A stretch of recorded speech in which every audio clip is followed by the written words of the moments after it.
Hey, Susanville, what's up? And no jokes about my hat. I love this thing. All right, listen, this is an item that I thought I'd show you. Don't know if you guys are going to want to use it, but I'm going to put it out there. I've had it for at least 10 years, and I make them every once in a while. They're a little hard to get now, but I think Home Depot still carries these. I'm guessing that Lowe's doesn't carry these anymore. These are gutter nails.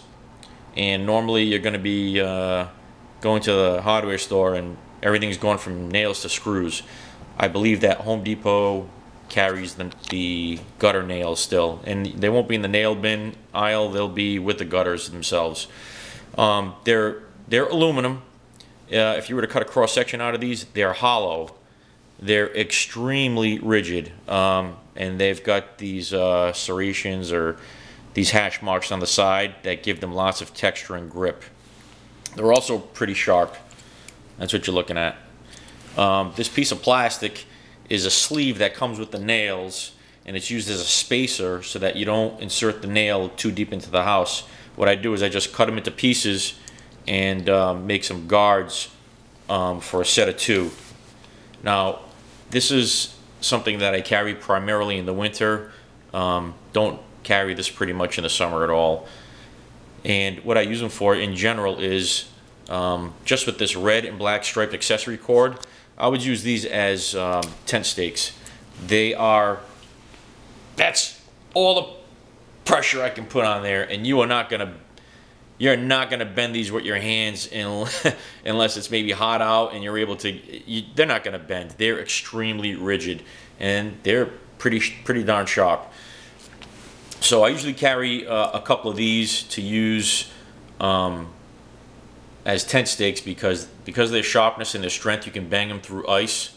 The other thing is they're a little wider than your regular average tent stakes, so you can use them as a snow anchor. You know, tie off in the middle and bury them, and you know it'll act pretty decent as a snow anchor. And these pullouts you're going to want to put in, because once you bang these into ice and snow and they're pretty frozen in, you're going to want to have a pullout point on them. You may even want to leave the larger ones on. These larger ones I add on not for when I use this as a tent stake. These larger cords, accessory cords, and they're attached the same way with the Prusik knot, just like this accessory cord has. Got a Prusik on this and a Prusik on this. This cord right here is used to either put around your wrists, like such, and sometimes I'll use an elastic and kind of have an elastic holding it onto my wrists. At that point, what you'll want to do is, when you use it in that fashion, put a little electric tape on here just to protect yourself from getting poked. But what happens is, when you use this and you stick it into some type of matter, the tape will move forward and you'll be able to use the spike. I normally would take these out of my pack and have them close by prior to crossing a frozen pond. So if I'm in Rhode Island and I'm down on the Patchogue Trail, instead of having to go around the whole perimeter of the pond, I normally cross over the pond. And I test the ice, but I still will take these out of my pack, and if I do fall through the ice, this will certainly give me grip to dig myself, you know, disperse my weight and dig myself out of that hole. The other way I carry this, depending on how much crossing I'm going to do, is I'll just feed this onto a piece of paracord here. Yeah, it's a little on the snug side, but I will feed this onto the paracord and have it close by on both sides as I'm hiking, so that if I did fall through, they're right here. Instead of having to fiddle with them if I had attached them either inside my coat or they're outside of my coat, they're right here.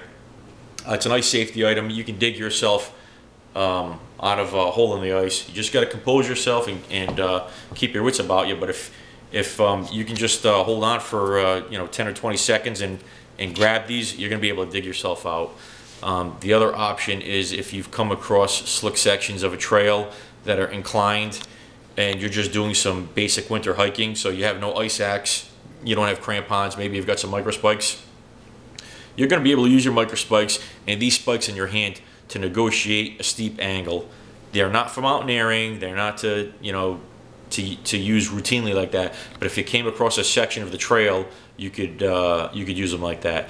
And the other thing that I've thought about since I saw Sep's video, where he makes he kind of fashions a improv ice axe out of a piece of wood that's kind of shaped like the number 7.